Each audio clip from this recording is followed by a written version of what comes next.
आजच डाउनलोड करा आणि तुमच्या आवडत्या मालिकांचा आनंद लुटा। सर हे बघा, हे जे सगळे एरिया आहेत, शिवप्रेरणा मार्ग, वीरपथक मार्ग, MK मार्ग, जोशी मार्ग, हे सगळे एकमेकांपासून खूप जवळ आहेत, साधारण 5-5 किलोमीटरच्या अंतरावर, बरोबर?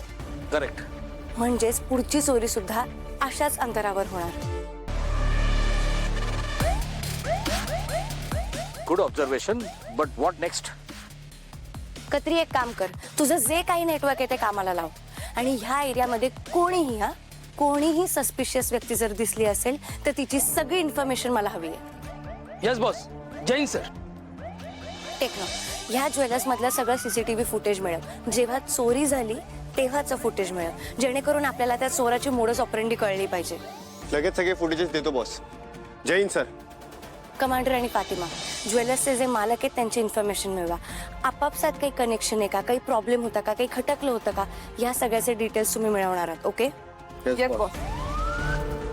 केडी, मला असं वाटतंय की तू या ज्वेलर्सच्या मालकांना जाऊन भेटावं आणि या एरियामध्ये हॉटेलमध्ये चेक कर, लॉज चेक कर, कोणी नवीन व्यक्ती आहे का जी गेले खूप दिवस राहतीये किंवा सारखी ये जा करतीये, याची ही माहिती मिळव आणि मला कळव।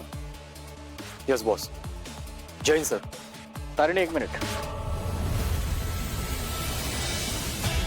तू कधी ही बातमी वाचलीस का ग?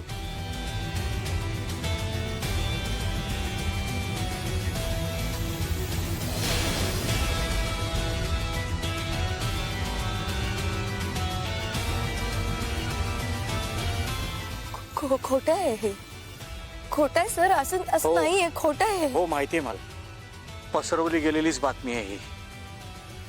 मी इतक्या दिवसामध्ये तुला कधी काही सांगितलं नाही, पण तुझी आई वसुधा निर्दोष होती, कारण तिच्याकडे नक्की काही ना काहीतरी पुरावे होते। हा प्रकार जेव्हा घडला ना, त्याच्यानंतर तिने मला एकदा कॉल केला होता। मालती, मालती, माझं ऐक ना जरा। अहो अहो अहो तुम्ही तरी ऐका ना। अहो हॅलो सर, सर ऐका ना, खरंच माझ्याकडे काही पुरावे आहेत। हो सर, हो मी ते तुम्हाला देणारच होते, कदाचित ते माझ्याकडे सुरक्षित नसतील सर। मी आत्ता येते तुमच्याकडे लगेच। हो सर। आणि वसुधा जर पुरावे घेऊन माझ्याकडे यायला निघाली होती तर ती आत्महत्या का करेल? वसुधाने आत्महत्या करणं शक्य नाही, हा नक्की घातपाताचाच प्रकार होता।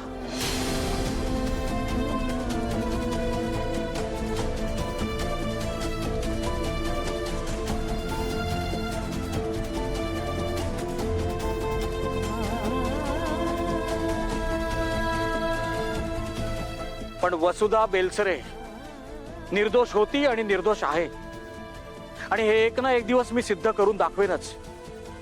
तारिणी, जे स्वप्न तुझं आहे ना, तेच स्वप्न माझं देखील आहे।